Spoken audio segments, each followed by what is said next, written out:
Sur le plateau des 12 coups de midi, le vendredi 13 juin 2025, le champion en titre, Emilien, a révélé être devenu un peu superstitieux depuis qu'il participe à l'émission.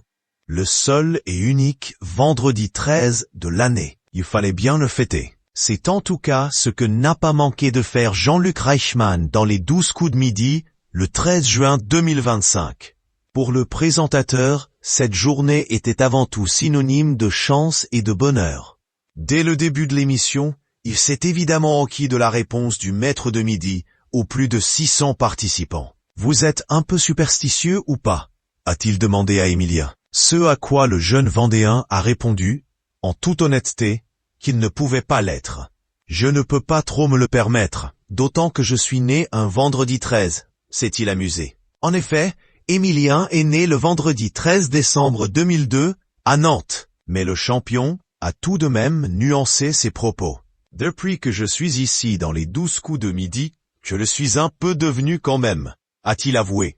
Oui, on répète toujours les mêmes mouvements, les petits tics, les petites lunettes, a continué Jean-Luc Reichmann.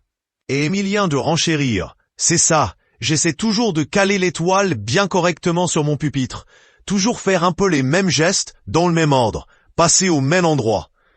Emilien avait déjà parlé de ses petites manies superstitieuses. Ce n'est pas la première fois que le maître de midi se confie sur ses petites manies superstitieuses. Le champion aux plus de 2 millions de gains avait été contraint de reconnaître, en novembre 2024, ses habitudes avant chaque tournage. Il avait alors été démasqué par l'animateur. Quand même, quand vous arrivez sur le plateau, on se touche les manches, on touche le micro, on se touche les lunettes, on souffle et on respire. Vous êtes de plus en plus superstitieux?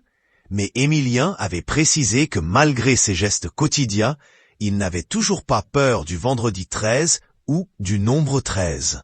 Lors d'un autre tournage, il avait également révélé sa peur de porter du rouge sur le plateau de l'émission. Une fois, j'ai rêvé que j'étais habillé en rouge et que je passais au rouge dans le jeu, et depuis, je n'ai plus jamais porté de rouge ici. Une chose est sûre, jusqu'ici, ces petites superstitions semblent porter chance à l'étudiant, champion depuis le 25 septembre 2023.